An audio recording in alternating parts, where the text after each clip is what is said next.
সুপ্রিয় দর্শক বন্ধুরা, আসসালামু আলাইকুম। সবাই কেমন আছেন? আশা করছি যে যেখানে আছেন অনেক অনেক ভালো আছেন। দর্শক বন্ধুরা, গতকালের ভিডিওতে আমরা Realme 9 5G ওই ফোনটি নিয়ে কথা বলেছি। তবে আজকের ভিডিওতে আমরা Realme 9 AC এই ফোনটি নিয়ে কথা বলবো। গত ভিডিওতে যেমনটা বলেছিলাম। তবে ভিডিওর শুরুতেই সরি বলে নিচ্ছি। কারণ Realme 9 ওই ফোনটির ডিসপ্লেতে 144 হার্টসের রিফ্রেশ রেটটা থাকছে না। ওই ডিসপ্লেতে থাকছে শুধুমাত্র 90 হার্টসের রিফ্রেশ রেট। তবে Realme 9 AC এই ফোনে থাকছে 144 হার্টসের রিফ্রেশে এবং এছাড়াও থাকছে Qualcomm Snapdragon 770 8G 5G chipset. আরও থাকছে 5000 mAh-এর একটি ব্যাটারি। সো সব কিছু মিলেই ফোনটি আসলে কেমন হবে? আর ফোনটি যেহেতু 10 তারিখে ইন্ডিয়ান মার্কেটে লঞ্চ হচ্ছে, সেহেতু এই ফোনটি আমরা বাংলাদেশের মার্কেটে কবে পাবো? আর এর প্রাইসই বা কেমন হতে পারে? এই সবগুলো প্রশ্নের উত্তর থাকবে আজকের এই ভিডিওতে। আশা করি পুরো ভিডিও জুড়ে আমাদের সাথেই থাকবেন। আর আপনারা দেখছেন টিভি টেক টিউব। আর সবসময়ের মতো সাথে আছে আমি প্রান্ত। সো ভিডিওটি ভালো লাগলে অবশ্যই ভিডিওতে একটি লাইক দিবেন, চ্যানেলে নতুন হয়ে থাকলে চ্যানেলটি সাবস্ক্রাইব করে পাশেই থাকবেন।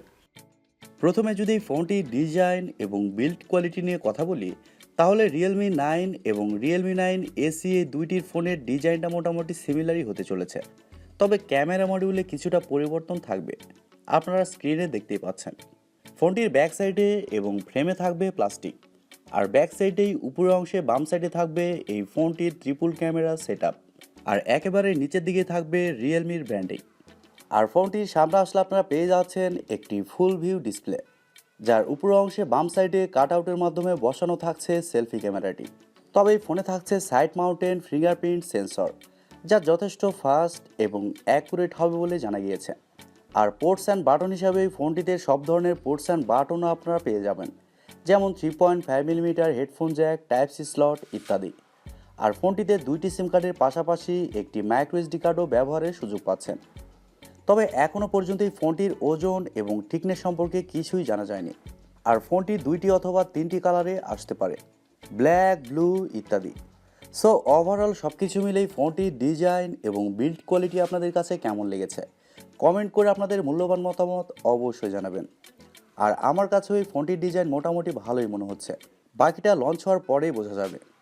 এবার যদি ফোনটির ডিসপ্লে নিয়ে কথা বলি, তাহলে এই ফোনে থাকছে 6.5 ইঞ্চির একটি IPS LCD প্যানেল, যা ফুল এইচডি প্লাস রেজুলেশনের একটি ডিসপ্লে হতে চলেছে, যার রেজুলেশন হিসেবে থাকছে 1080x2400 পিক্সেল এবং আরও থাকছে 400 ppi ডেন্সিটি এবং এছাড়াও থাকছে 600 নিটস পিক ব্রাইটনেস।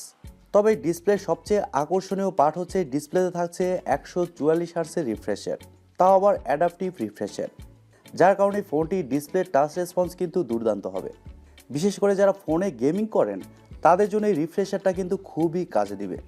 আর ফুল এইচডি প্লাসের IPS ডিসপ্লে হওয়ার কারণে ডিসপ্লেতে যে কোনো কন্টেন্ট প্লে করলে শার্পনেসের খুব একটা ঘাটতি ফিল করবেন না, আর ডিসপ্লেও যথেষ্ট ব্রাইট হবে।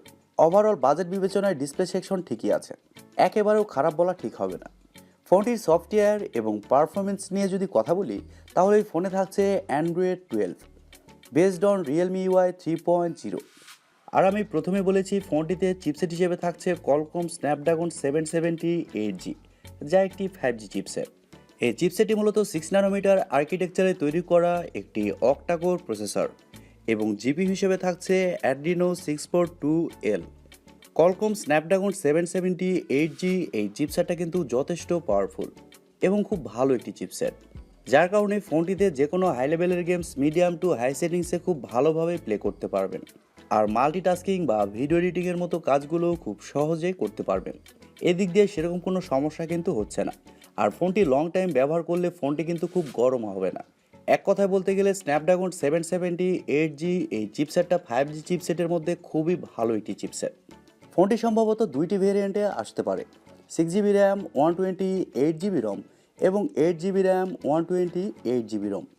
আর ফোনটিতে এছাড়াও wifi, Bluetooth, GPS, FM radio সহ আরও অনেক ফিচার পেয়ে যাবেন এবং ইউএসবিতে থাকবে USB Type-C 2.0। এবার যদি ফোনটির ক্যামেরা সেকশন নিয়ে কথা বলি, তাহলে এখানে থাকছে ডাউনগ্রেড, কারণ এই ফোনটির ব্যাক সাইডে থাকছে তিনটি ক্যামেরা, যার মেন সেন্সর হিসেবে থাকছে 48 মেগাপিক্সেলের একটি ওয়াইড সেন্সর এবং সেকেন্ডে থাকছে 2 মেগাপিক্সেলের একটি ডেপথ এবং সবশেষে থাকছে 2 মেগাপিক্সেলের একটি ম্যাক্রো সেন্সর।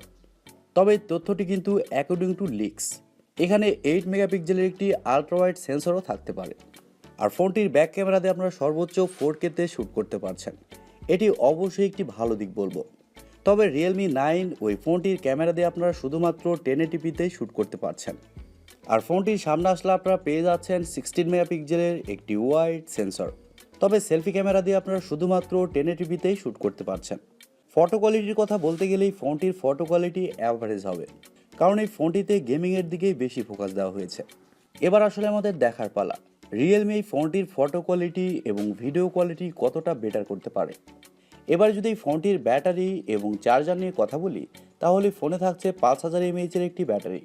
আর লিক্স বলছে ফোনে থাকবে 33 ওয়াটের একটি চার্জার। তবে এই ফোনে কিন্তু 65 ওয়াটের চার্জারও থাকতে পারে। আর ফোনটির চিপসেট যেহেতু পাওয়ার এফিশিয়েন্ট, যার কারণে ফোনটিতে একদিনের ব্যাটারি ব্যাকআপ আপনারা খুব ভালোভাবেই পেয়ে যাবেন। তবে আপনি যদি নর্মাল ইউজার হন, সেক্ষেত্রে এই ফোনটি থেকে 1.5 থেকে 2 দিন ব্যাটারি ব্যাকআপ ইজিলি পেয়ে যাবেন। ব্যাটারি ব্যাকআপের দিকেই ফোনটি খুবই ভালো হবে। এবার আসা যাক মেন টপিকে, ফোনটির প্রাইস এবং লঞ্চিং ডেট।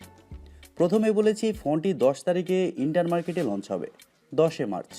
আর ইন্ডিয়ান মার্কেটে এই ফোনটির বেস ভেরিয়েন্টের প্রাইস হতে পারে 21 থেকে 22,000 রুপি। আর আপার ভেরিয়েন্টের প্রাইস হতে পারে 24 থেকে 25,000 রুপি। আর এই ফোনটি কিন্তু বাংলাদেশের মার্কেটে এই মাসের এই শেষের দিকে আনঅফিসিয়ালি পেয়ে যাবেন। তবে অফিসিয়ালি ফোনটি যে কবে আসবে এরকম কোনো ইনফরমেশন কিন্তু এখনও পাওয়া যায়নি। আর বাংলাদেশের মার্কেটে এই ফোনটির বেস ভেরিয়েন্টের প্রাইস হতে পারে 27 থেকে 28,000 টাকা।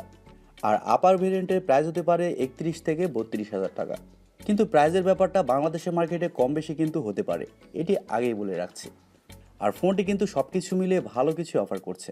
প্রথমত এই ফোনে থাকছে ভালো একটি চিপসেট এবং ডিসপ্লেতে থাকছে 144 হার্টসের রিফ্রেশ রেট, যা অবশ্যই গেমারদের জন্য ভালো কিছু। আর ফোনটির ডিজাইনটাও কিন্তু ভালো হবে। তবে এই ফোনটির ক্যামেরাতে যদি আলট্রাওয়াইড সেন্সর মিসিং থাকে, সেক্ষেত্রে এই ফোনটির ক্যামেরা সেকশন কিন্তু ডাউনগ্রেড হবে। সো সব কিছু মিলিয়ে আমার মনে হয় রিয়েলমি যদি এই ফোনটি ঠিকঠাক প্রাইস পয়েন্টে ইন্ডিয়া এবং বাংলাদেশের মার্কেটে লঞ্চ করে, সেক্ষেত্রে গেমারদের মধ্যে অনেকেই ফোনটি কিনতে চাইবে। তবে আরেকটি কথা না বললেই না, আপনারা যারা এরকম বাজেট সেগমেন্টে ক্যামেরার জন্য ফোন নিতে চান, তারা রিয়েলমি 9 SE এই ফোনটির কথা না ভেবে অন্য ফোনও দেখতে পারেন। কারণ ক্যামেরার জন্য এই ফোনটি আমার মনে হয় খুব একটা বেশি ভালো হবে না। এবার আসলে আমাদের দেখার পালা রিয়েলমি আসলে কি করে। সো দর্শক বন্ধুরা, এই ছিল আজকের ভিডিওটি আপনাদের কাছে কেমন লেগেছে কমেন্ট করে অবশ্যই জানাবেন। আর ভিডিওটি যদি সত্যিই ভালো লেগে থাকে তাহলে টিপি টেক টিউব চ্যানেলটি সাবস্ক্রাইব করুন, ভিডিওতে একটি লাইক দিবেন আর সব সময় আমাদের পরিবারের একজন হয়ে থাকবেন, কারণ আপনাদের সাপোর্ট এবং ভালোবাসার সব সময় প্রয়োজন। সো আজকের মতো এই পর্যন্তই, দেখা হবে পরবর্তী কোনো ভিডিওতে।